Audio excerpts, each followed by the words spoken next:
Aujourd'hui, nous allons voir Finn Edwards et les cartes truands de la boîte La Civilisation oubliée.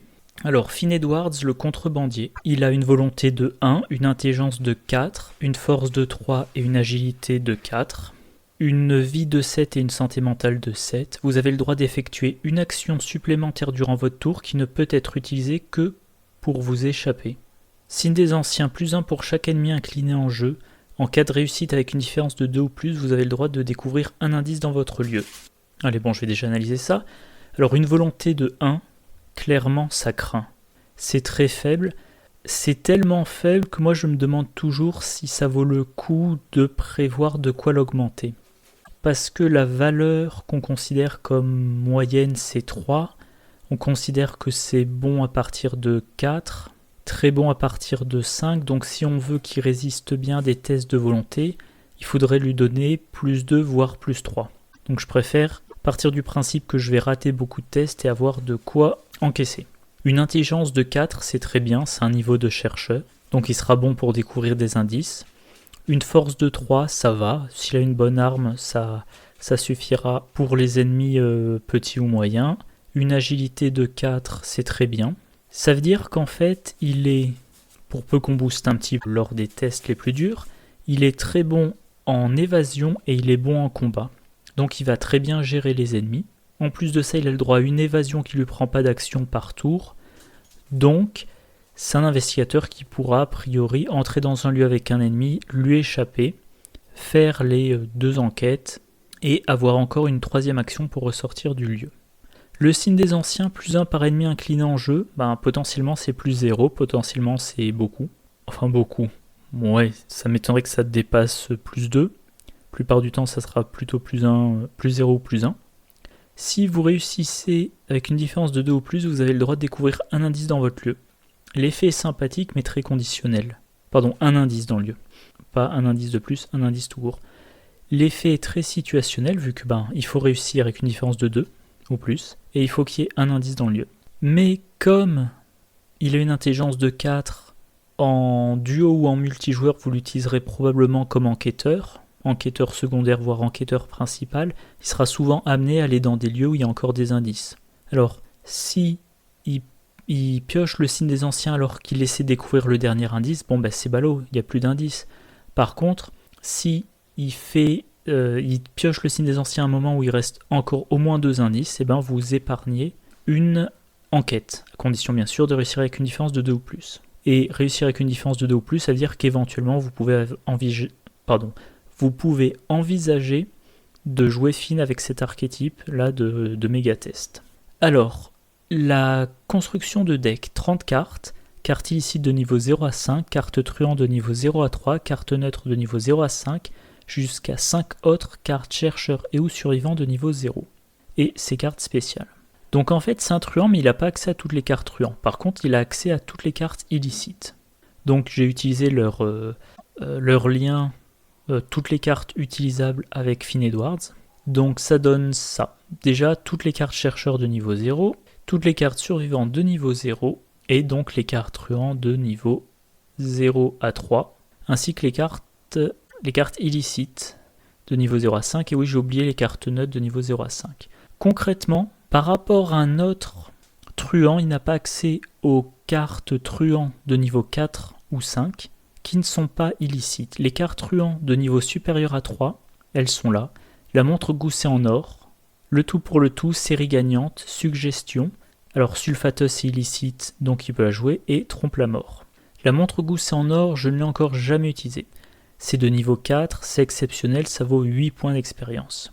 Alors, une fois par partie, vous sautez une phase ou vous répétez une phase, ça peut être extrêmement puissant. Surtout en multijoueur à 3-4 investigateurs, répéter la phase d'investigation, ça fait 9 actions ou 12 actions, ou s'il y a des bonus d'actions, ça peut faire une quinzaine d'actions, voire plus, si vos decks sont optimisés dans ce but-là.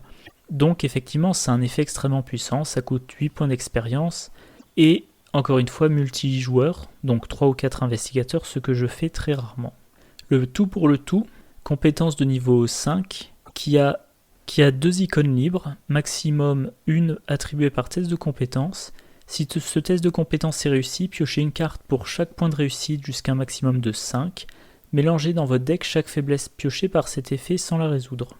Donc vous donnez plus de un test, n'importe quel test, et si vous réussissez, vous piochez une carte par point de réussite. Dans toutes les cartes piochées, toutes les faiblesses piochées parmi ces cartes-là sont remélangées dans le deck. Donc c'est une carte extrêmement puissante. Ça entre bien dans un deck méga test. Évidemment, bon, c'est à ce moment-là qu'on n'a surtout pas envie de piocher l'échec automatique, mais combiné à d'autres cartes, ça peut être extrêmement puissant. Encore plus si vous jouez quitte ou double dessus. Voilà. Série gagnante, un événement niveau 4 qui coûte 3, gagnez 10 ressources. Donc vous faites un bénéfice de 7 ressources. Ça vous coûte une action, 7 ressources. Ça c'est dommage pour Finn Edwards parce que bon, comme tous les truands, on peut envisager de faire un deck plein de ressources. Suggestion, un soutien de niveau 4 qui coûte 3, qui occupe un emplacement d'arcane. C'est un sort, utilisation 3 charges. Inclinez suggestion échappée à, ajoutez votre volonté à votre valeur de compétence pour cette tentative d'évasion. Si vous ne réussissez pas avec une différence d'au moins 2, retirez une charge de suggestion. Réaction, quand un ennemi non élite devrait vous attaquer, dépensez une charge, annulez cette attaque. Alors là, Finn Edwards, il a une volonté de 1, donc cette carte-là ne lui servirait pas à grand chose de toute façon, donc c'est pas une grosse perte. Sulfateuse, c'est illicite, donc il y a accès. Et enfin, Trompe la mort, un événement de niveau 5 qui coûte 1, qui a ruse condamné, rapide à jouer quand vous devriez être vaincu, désengagez-vous de chaque ennemi engagé avec vous, défaussez toutes les cartes dans votre zone de menace, soignez 2 horreurs et 2 dégâts, et déplacez-vous vers n'importe quel lieu révélé sans ennemi. Si c'est votre tour, il se termine, retirez Trompe la mort de la partie. Alors là, c'est la carte qui évite d'être vaincu, qui vous déplace. J'en avais parlé, oui, donc c'est dans le pack La Pâle Carcosa, donc j'en ai parlé il y a, je dirais, 4 vidéos à peu près, 4-5 vidéos.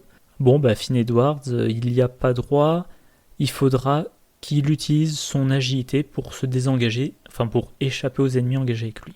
Voilà. Donc là, c'était les cartes qu'il ne peut pas mettre parce qu'elles sont truands, mais de niveau 4 ou 5, et qu'elles ne sont pas illicites. Maintenant, voyons voir les cartes illicites. Il y a la Thompson 45, bon ça de toute façon c'est une carte truand. Thompson 45 de niveau 3 des gardiens, le whisky du Tennessee niveau 3 des survivants, plein de cartes truands, et voilà. Donc en fait, concrètement, qu'est-ce que ça lui apporte par rapport à juste carte truand de niveau 0 à 3 ?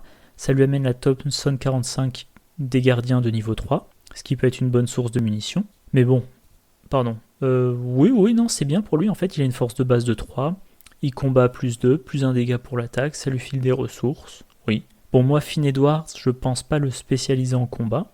En solo, faudra qu'il combatte une fois de temps en temps, mais en multijoueur, je pense pas que je lui confierais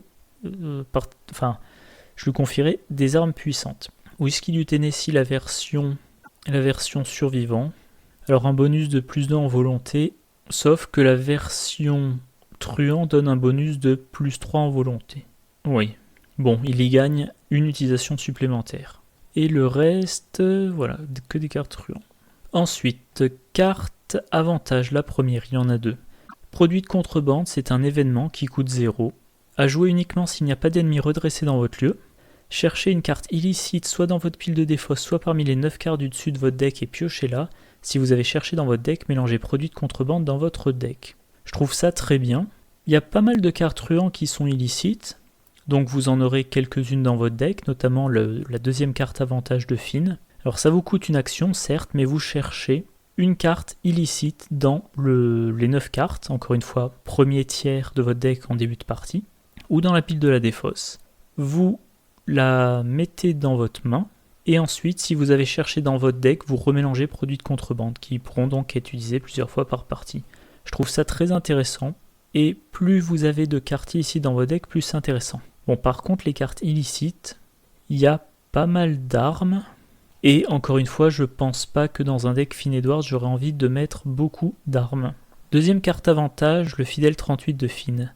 C'est un soutien qui coûte 2, qui occupe un emplacement de main.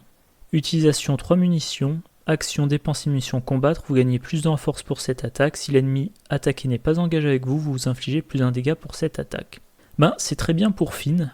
Il attaque à force plus 2, ça lui fait 5. Et il a plus 1 dégâts si l'ennemi attaqué n'est pas engagé avec lui. Donc s'il est soit non engagé, soit engagé avec un autre investigateur. Si Finn a ça en jeu au début de son tour, mettons qu'il pioche un ennemi, d'abord il s'échappe, il fait une évasion contre l'ennemi, ça lui coûte pas d'action, et maintenant il peut faire les 3 tirs de son pistolet, et espérer faire 6 dégâts. Donc c'est une carte qui va très bien dans son deck. Et éventuellement, une fois qu'il n'y a plus de munitions, vous jouez une carte qui prend un slot de main, ça force à défausser le 38, et vous pouvez jouer produit de contrebande pour récupérer le 38 dans votre défausse. Maintenant la carte faiblesse, pris la main dans le sac. C'est une bévue, révélation, redressez chaque ennemi dans votre lieu ou dans un lieu connexe, chaque ennemi chasseur dans un lieu connexe se déplace de un lieu vers vous, si aucun ennemi ne se déplace grâce à cet effet, mélangez pris la main dans le sac dans votre deck. Alors, Finn Edwards, probablement il va beaucoup échapper aux ennemis, donc il va en laisser pas mal en jeu. Donc quand vous révélez ça, il est possible que dans votre lieu et dans tous les lieux connexes, il y ait beaucoup d'ennemis, vous les redressez. Alors dans les lieux connexes, a priori c'est pas un problème, dans votre lieu, ils vous réengagent. Et tous les chasseurs dans un lieu connexe se déplacent de un lieu vers vous. Comme c'est les lieux connexes, la plupart du temps, les lieux sont connexes dans les deux sens, pas forcément mais la plupart du temps. Donc un ennemi chasseur dans un lieu connexe qui se déplace de un lieu vers Finn, la plupart du temps, c'est-à-dire qu'il arrive dans le lieu de Finn et qu'il engage Finn. Si aucun ennemi qui est déplacé, vous remélangez la faiblesse dans votre deck et elle ressortira. Si vous piochez cette carte-là pendant la phase d'entretien, la phase des ennemis est passée et vous aurez toute une phase d'investigation pour vous échapper. Faudra réussir, si vous réussissez pas, ça sera difficile. Par contre, si pendant votre tour, vous piochez une carte et que vous piochez ça, là pour le coup, il y a des ennemis qui vont vous engager pendant la phase d'investigation et vous n'aurez peut-être pas le temps de leur échapper avant la phase des ennemis. Voilà. Donc, souvent pour les faiblesses, je dis, le danger de cette faiblesse dépendra beaucoup du moment de la partie. Là, c'est pas uniquement le moment de la partie, mais c'est aussi le moment du tour. Mettons, pendant votre première phase d'investigation, vous piochez une carte, vous tombez là-dessus. Il n'y a pas d'ennemis en jeu, vous remélangez ça dans votre deck. Si vous piochez ça en milieu de partie et qu'il n'y a pas d'ennemi qui est déplacé par cette faiblesse, vous remélangez dans votre deck, ça viendra plus tard. Si dans les lieux connexes, il y a 2 chasseurs, vous piochez ça pendant la phase d'entretien, les 2 chasseurs arrivent dans votre lieu, ils vous engagent, phase d'investigation suivante, une action gratuite d'évasion, une deuxième action d'évasion, et vous avez 2 actions pour agir. Évidemment, si pendant la phase de mid vous générez un ennemi, là vous avez 3 ennemis engagés avec vous, et ça vous prendra une action gratuite, une action, puis une deuxième action pour leur échapper, vous n'aurez plus qu'une action, ce qui vous suffira quand même à sortir du lieu. Si maintenant en milieu de partie vous piochez cette carte-là comme deuxième action de votre phase d'investigation, là il y a 2 ennemis chasseurs qui entrent dans votre lieu, je reste sur l'idée qu'il y a 2 ennemis chasseurs dans des lieux connexes, les 2 entrent dans votre lieu, les 2 vous engagent, dernière action, vous échappez à 1, et il y en a un qui vous attaque pendant la phase des ennemis. Donc je pense que quand on joue un deck Finn Edwards, à chaque fois qu'on pioche volontairement une carte, on se demande, si je pioche ma faiblesse, est-ce que je vais me prendre une attaque pendant la phase des ennemis? Ici, il faut garder ça en tête. Et si on garde ça en tête, ça ne devrait pas être trop gênant. Alors par contre, évidemment, si on la mélange encore et encore dans le deck, c'est autant de fois où on ne pioche pas une carte intéressante. Voilà. Alors pour tempérer cette faiblesse, on peut utiliser Insaisissable. C'est un événement de niveau 0 qui coûte 2. Rapide, à jouer uniquement lors de votre tour, désengagez-vous de chaque ennemi engagé avec vous et déplacez-vous vers un lieu révélé sans ennemi. Vous êtes dans le pire des cas, vous piochez votre faiblesse lors de votre dernière action du tour. Il y a, allez, je reste sur le même nombre, 2 ennemis chasseurs qui entrent dans votre lieu. Ils vous engagent. La faiblesse, elle est défaussée, elle ne reviendra pas dans votre deck. Vous jouez Insaisissable comme action rapide, vous désengagez des ennemis, alors vous leur échappez pas, vous êtes juste désengagé, mais vous déplacez vers n'importe quel lieu révélé sans ennemis. Évidemment, si dans chaque lieu vous avez laissé un ennemi, ça vous servira à rien, mais à partir du moment où il y a un autre lieu sans ennemis, vous avez évité ce que la faiblesse pouvait vous poser de pire comme problème. Autre Carte, bon, là c'est un événement survivant de niveau 0, donc il peut mettre dans son deck. Habile diversion, ça coûte 5. Échapper automatiquement à tous les ennemis dans votre lieu. Vous faites un test d'évasion et vous échappez à tous les ennemis en même temps. Donc si dans votre lieu il y avait 2 ennemis engagés, dans les lieux connexes il y avait 2 chasseurs, piochez la faiblesse, les 2 ennemis de votre lieu se redressent, vous engagent, les 2 chasseurs se redressent, entrent dans votre lieu, vous engagent, vous dépensez 5, vous réussissez votre test d'évasion, et ben voilà, vous avez échappé à 4 ennemis d'un coup. Mais bon, 5 ressources ça commence à faire très cher. Alors maintenant que j'ai parlé de la construction de deck, des cartes avantages et de la carte faiblesse, quelques cartes qui sont particulièrement intéressantes pour Finn. Il y a d'abord Outil de crochetage. C'est dans la boîte La Route de Carcosa, c'est un soutien de niveau 1 qui coûte 3, qui occupe un emplacement de main. Utilisation 3 provisions. Si cette carte n'a pas de provision, défaussez les outils de crochetage. Action, incliner outil de crochetage, enquêter, ajoutez votre valeur d'agilité à votre valeur de compétence pour cette enquête. Si vous ne réussissez pas avec une différence d'au moins 2, retirez une provision des outils de crochetage. Finn Edwards, avec les outils de crochetage, il enquête à 8.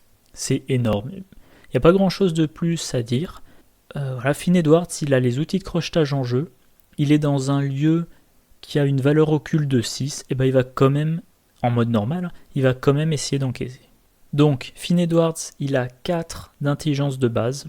Il peut utiliser une fois par tour outil de crochetage. Il peut avoir la lampe torche. Éventuellement, il peut avoir contrebande pour doubler les provisions de la lampe torche. Il peut avoir 2 copies de déduction, et de façon générale, il peut avoir 5 cartes chercheurs maximum. Il peut avoir quelques cartes survivants, comme par exemple faire avec les moyens du bord, voilà. Un événement niveau 0 qui coûte 1. Tactique improvisée, vous avez le droit de jouer faire avec les moyens du bord depuis votre pile de défausse. Si vous le faites, mélangez-le dans votre deck après avoir résolu ses effets. Enquêtez, votre lieu perd -1 de valeur occulte. Si vous avez joué faire avec les moyens du bord depuis votre pile de défausse, découvrez un indice supplémentaire en cas de réussite. Vous avez une intelligence de 4, vous baissez la valeur occulte de votre lieu, vous pouvez trouver un indice. Maintenant que c'est dans votre défausse, vous le rejouez. 4 contre valeur occulte -1, et maintenant vous pouvez découvrir 2 indices. Voilà, donc... Ah oui, et toujours dans l'aspect investigation, il peut aussi jouer Lola Santiago. Alors c'est un soutien de niveau 3 qui coûte 3, qui occupe un emplacement d'allié. Allié voyageur, 2 points de vie, 2 points de santé mentale, vous gagnez +1 d'intelligence et +1 d'agilité. Action rapide, inclinez Lola Santiago et dépensez X ressources. Découvrez un indice dans votre lieu, X est la valeur occulte de votre lieu. Alors, ça booste déjà Finn dans ces 2 caractéristiques où il est déjà très bon. Il a 4 en intelligence et 4 en agilité de base. Là, il passe à 5 et 5. C'est énorme, 5. 5 en agilité, c'est la valeur de base de Rita Young. 5 en intelligence, c'est la valeur de base de Daisy Walker. Donc déjà, première chose, ça le booste bien. Ensuite, action rapide, inclinez Lola Santiago et dépensez X ressources, découvre un indice dans votre lieu. X, c'est la valeur occulte de votre lieu. Donc si vous avez assez de ressources, sans dépenser d'action, vous pouvez prendre un indice sans faire de test. C'est génial. A noter, comme c'est une action rapide, vous pouvez utiliser la fenêtre d'action rapide qui est incluse dans une action. Mettons vous êtes dans un lieu qui a une valeur occulte assez élevée, allez mettons 5. Vous avez en jeu la lampe torche, vous utilisez la lampe torche, la valeur occulte du lieu passe à 3. Vous avez Lola Santiago en jeu, donc l'intelligence de Finn passe à 5. C'est un test à 5 contre 3. Et pendant la fenêtre d'action rapide, vous dites « J'utilise Lola Santiago, je l'incline, je paie 3 ressources, je prends un indice de mon lieu. Maintenant, je finis de résoudre mon action d'enquête avec la lampe torche. Je fais mon test à 5 contre 3. En mode normal, vous avez... Alors, je garde toujours le même chiffre, hein, je le recalcule pas pour chaque campagne. Un peu la flemme de le faire. On va rester sur cette idée 80%. Vous avez 80% de chance de trouver votre indice. Donc, quand vous combinez la lampe torche dans une main, les outils de crochetage dans l'autre main et Lola Santiago, eh ben, Finn Edwards, avec la lampe torche, il va faire une enquête à 5 contre valeur occulte -2. Pendant cette enquête-là, il dépense valeur occulte -2 pour trouver sans test un indice, et ensuite il fait un test avec les outils de crochetage à 10 contre valeur occulte. Voilà. Et tout ça en 2 actions. En 2 actions, potentiellement, il trouve 3 indices. Vraiment, c'est un enquêteur très efficace. Autre carte potentiellement intéressante dans un deck Finn Edwards, vol à la tire. Soutien de niveau 0 qui coûte 2. Réaction après que vous avez échappé à un ennemi, inclinez vol à la tire, piochez une carte. Finn Edwards, il a le droit à une évasion qui lui prend pas d'action par tour. Alors il va peut-être pas le faire à chaque tour, mais chaque tour où il le fait, il utilise son action, on part du principe que plus de 8 fois sur 10 il réussit, et ben ça lui fait piocher une carte. Avec le vol à tir de niveau 2, ça lui fait piocher une carte ou gagner une ressource, et s'il réussit avec une différence de 2 ou plus, il fait les deux à la fois. Donc Finn Edwards, si vous le jouez, investigation avec un petit peu de bonus en évasion, pour ne pas avoir à combattre les ennemis.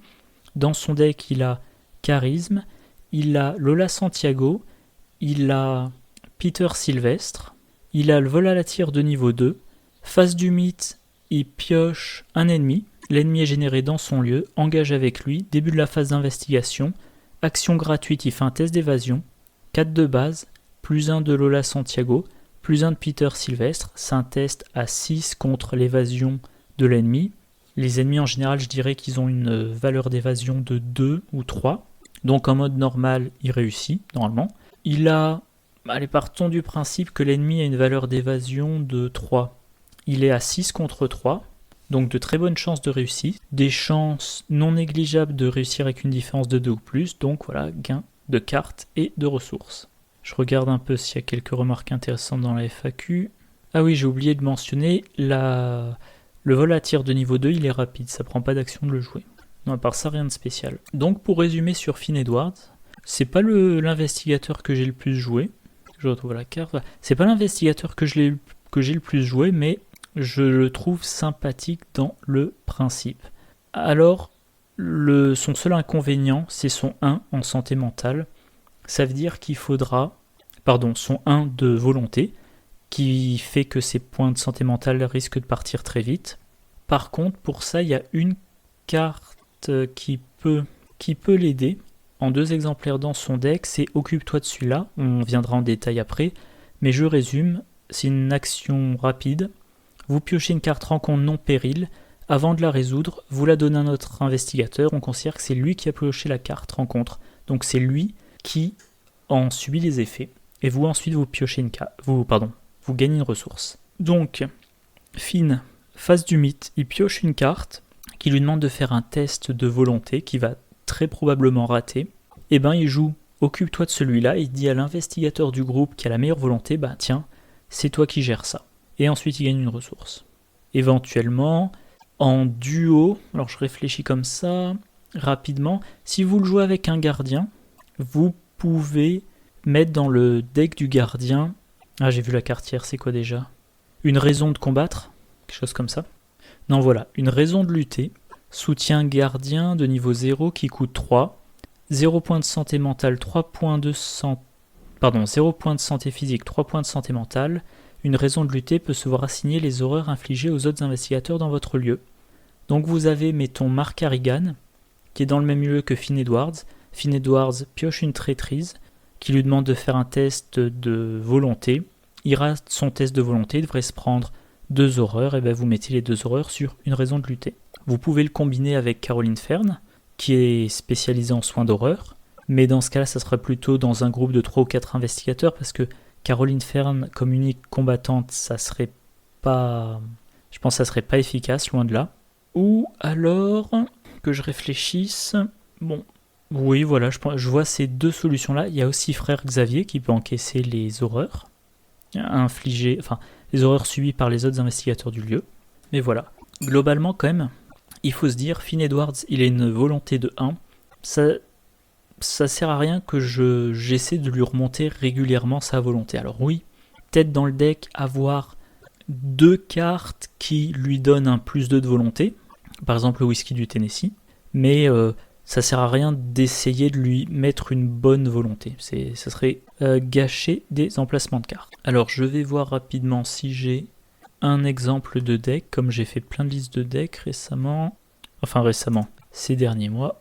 Voilà, alors ça c'est un deck Finn Edwards en duo. En duo avec quoi? A priori en duo avec Léo Anderson. Voilà. Donc, un deck Finn Edwards fait pour être joué sur la campagne La Civilisation Oubliée, deck à 40 points d'expérience. Alors, qu'est-ce que ça donne? Bon, donc lui il faisait de l'enquête. Un exemplaire de la loupe, pas plus parce qu'il a une limitation sur les cartes non truands, enfin sur les cartes chercheurs et survivants. Donc une loupe, une fois outil de crochetage, 2 fois Lola Santiago. En enquête, il a aussi oreille indiscrète, voilà. Choisissez un ennemi. Bon, je la détaillerai tout à l'heure, mais vous faites un test intelligence contre évasion de l'ennemi non engagé dans votre lieu. Et ça vous fait trouver 2 indices d'un coup. Voilà, il a en permanent, il a débrouillard pour booster soit l'intelligence, soit l'agilité. Qu'est-ce qu'il y a de particulier? Voilà, donc 2 fois Lola Santiago, 2 fois Peter Sylvestre. Un petit peu d'évasion avec Lola Santiago, Peter Sylvestre, 2 exemplaires de chaussures de course. Encore une fois, débrouillard qui peut lui booster son agilité. Éviter de justesse pour annuler une attaque d'opportunité et vous avez un +2 si vous devez faire une évasion difficile. Rapport des services de renseignement, vous achetez des indices. Et voilà, alors le reste du deck, c'est un peu du deck méga test et riche. Bon, voilà, c'est juste un exemple comme ça. Passons maintenant aux cartes joueurs. Première carte truand de ce pack, c'est le chasseur de trésors, dont j'ai parlé dans la vidéo sur l'investigateur Léo Anderson. Chasseur de trésors, soutien de niveau 1, qui coûte 1, qui occupe un emplacement d'allié. Allié voyageur, 2 points de vie, 2 points de santé mentale. Vous gagnez +1 d'intelligence. Forcé à la fin de la phase d'entretien, vous devez soit payer une ressource, soit défausser le chasseur de trésors. +1 d'intelligence, c'est bien. Ça coûte qu'une ressource. 2 vies de santé mentale, ça encaisse un petit peu, mais à chaque tour, ça vous coûte une ressource.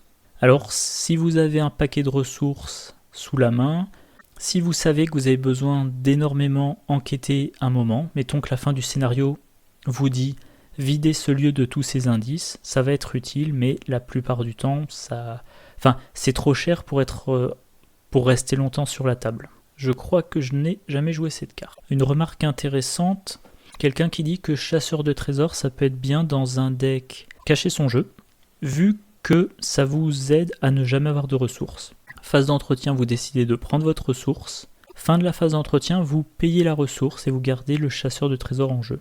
Donc oui, effectivement, dans un deck Wendy Adams qui joue cacher son jeu, ça peut être un bonus d'intelligence pour elle. Mais dans la plupart des decks, chasseur de trésors, ça sera trop cher et trop circonstanciel pour être utilisé. Carte suivante, crâne décoré, pareil, j'en ai parlé il y a 2 vidéos. C'est un soutien de niveau 0 qui coûte 0, qui occupe un emplacement d'accessoires, objet relique maudit, utilisation 0 charge. Après qu'un investigateur, un soutien allié ou un ennemi dans votre lieu est vaincu, placez une ressource de la réserve de pions sur le crâne décoré en tant que charge. Action, dépensez une charge, piochez une carte et gagnez une ressource. Ça va être intéressant dans un deck de combattants. Le combattant principal, il est là où sont vaincus les ennemis. Dans un deck plein d'alliés sacrifiables, les alliés vont être vaincus en encaissant les dégâts et les horreurs. Un investigateur vaincu, c'est pas quelque chose qu'on considère. On essaie de se débrouiller pour que les investigateurs ne soient pas vaincus, donc c'est même quelque chose que je considère jamais. La carte, oui, dans ces conditions-là, va être intéressante. Alors, pas du tout pour Finn Edwards, par exemple, parce que lui, les ennemis ne laissaient pas forcément de les tuer, il va leur échapper. Pareil dans un deck Wendy Adams. Dans un deck de survivants, dans un deck de combattants qui peut inclure des cartes truands, ça peut être très bon. Je sais pas, par exemple Zoé Samaras, elle pourrait jouer ça. Skids O'Toole, si vous l'utilisez comme combattant, il peut utiliser ça. Bon, moi j'ai jamais été trop fan de Skids O'Toole. Léo Anderson est un très bon choix pour ça. Léo Anderson, il va jouer plein d'alliés. Il va avoir plein d'alliés dans son deck. Bon, regardez ma vidéo sur Léo Anderson, j'ai un exemple. Sur les 33 cartes du deck, il y a 11 alliés. Donc vous jouez les alliés. Dès que vous avez un bon allié en main et un allié en jeu qui est moins intéressant, ou qui a déjà un peu encaissé des dégâts, vous le laissez mourir. Volontairement, vous prenez une attaque d'opportunité.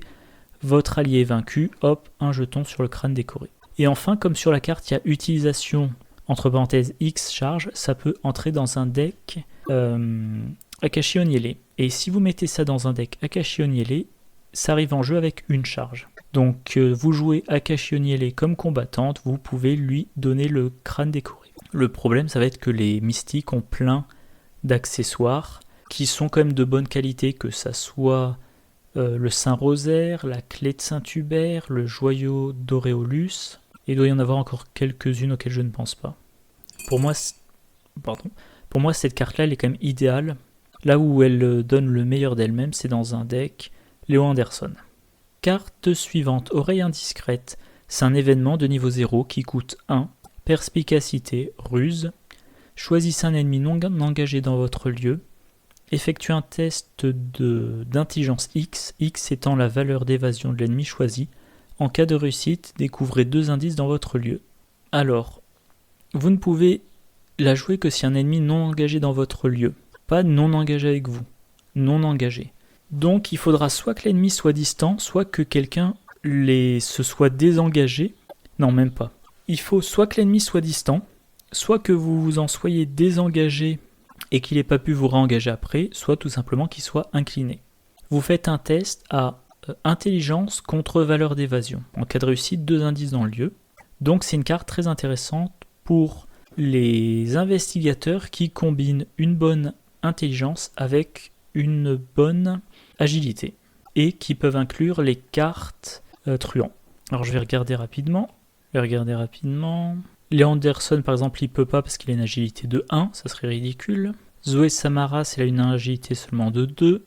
Alors Rita Young elle pourrait l'utiliser, c'est une carte ruse donc elle peut l'inclure, elle a une agilité de 5 mais elle a seulement une intelligence de 2. Wendy Adams elle a une agilité de 4 et une intelligence de 3 donc pour elle ça peut être intéressant. Notamment si, comme je le disais avant, elle joue chasseur de trésors et cacher son jeu. Bon, ça commence à devenir assez lourd comme combo, mais si elle a une ressource. Alors attendez, je réfléchis à pas dire de bêtises. Voilà, il y a un ennemi dans son lieu, engagé avec elle. Elle fait un test à agilité 4 pour y échapper. L'ennemi n'est plus engagé avec elle. Elle choisit cet ennemi-là. Elle paie une ressource, elle joue oreille indiscrète. Elle a plus de ressources, du coup, s'active cacher son jeu. Son agilité passe à 5, son intelligence passe à 4, elle fait un test, son intelligence passe à 5, vu qu'il y a chasseur de trésors en jeu.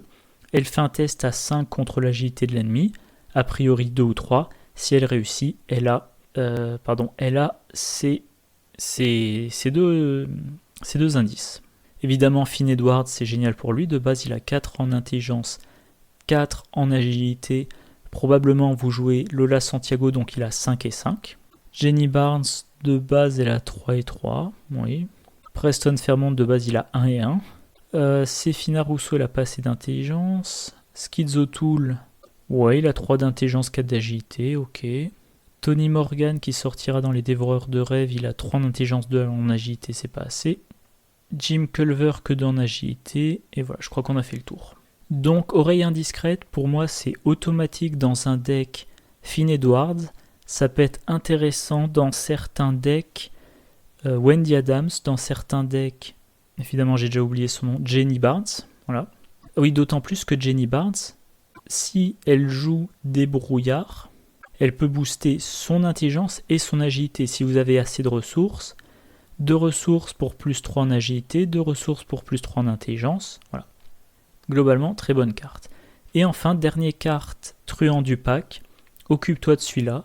C'est un événement de niveau 0 qui coûte 0. C'est une ruse. Rapide à jouer après que vous avez pioché une carte rencontre non péril mais avant d'avoir résolu ses effets. Choisissez un autre investigateur. Il est considéré comme ayant pioché cette carte rencontre à votre place. Gagnez une ressource.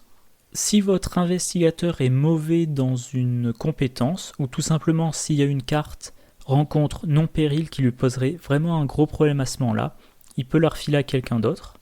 Il n'y a pas marqué de remplacer la carte rencontre, donc vous n'en piochez pas une en remplacement. Ce tour-ci, vous n'êtes affecté par aucune carte rencontre, et vous gagnez une ressource.